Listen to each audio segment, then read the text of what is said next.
A sniper's bullet on a university campus.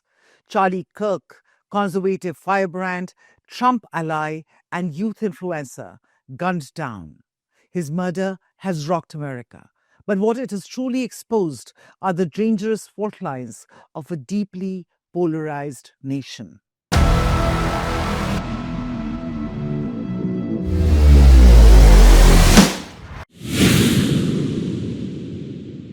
Just 31-year-old, and there's not a single person in America who did not know Charlie Kirk.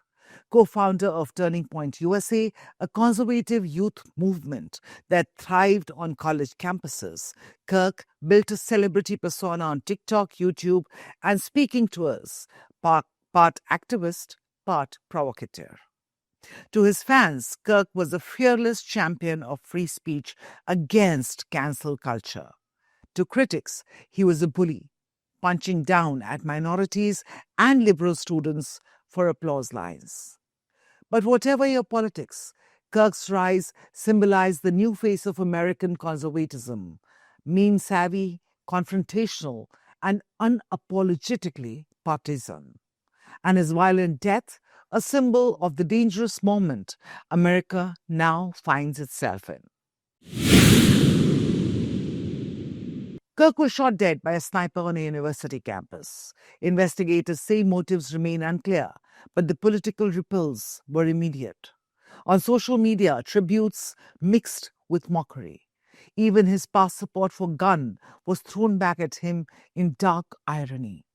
In a country where guns are easier to buy than books in some states, the murder of a high-profile conservative voice was always going to inflame passions.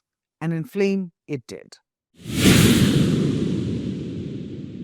Moments of national tragedy usually transform presidents into mourners-in-chief.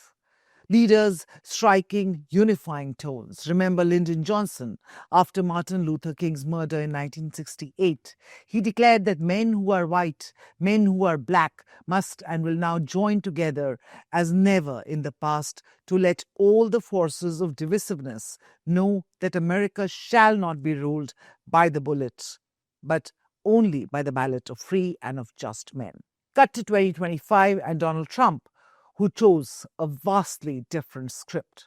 He said, and I quote, "The radical left's rhetoric is directly responsible for the terrorism we are seeing in our country today." Within hours, Trump pinned blame squarely on the left before police had even identified a shooter. Instead of soothing, he stoked. Instead of being president of the Americans, he spoke only to his base. And here's the irony. Trump himself has labeled Democrats as traitors, communists, fascists, radical thugs. Now he accuses others of demonizing conservatives.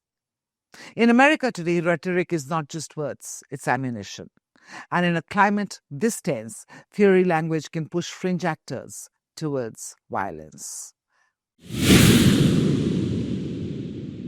Since the January 6th Capitol riots, one thing is clear. Violence is being normalized in US politics. Threats against judges and lawmakers are at record highs. Online discourse is uglier than ever. And now with Kirk's murder, even the right's own icons aren't safe. Once America was a country where words battled words. Today, more than often, words are met with bullets. And that's the real danger Kirk's death symbolizes. Charlie Kirk's death is not just another tragedy. It's a rupture in America's body politic.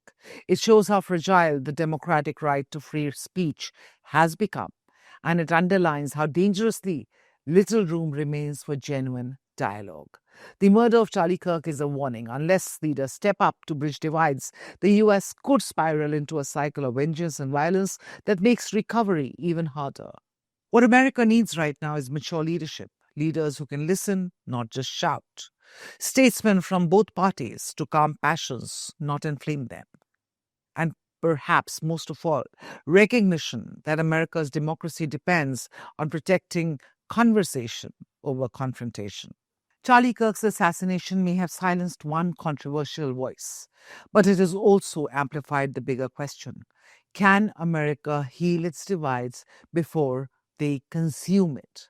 That, viewers, will depend not on guns or slogans, but on leadership and on whether the United States remembers it is one nation, not two rival tribes. This is me, Aditi Prasad, signing off. Until then, keep questioning the headlines and tune in every day with us for context beyond the noise.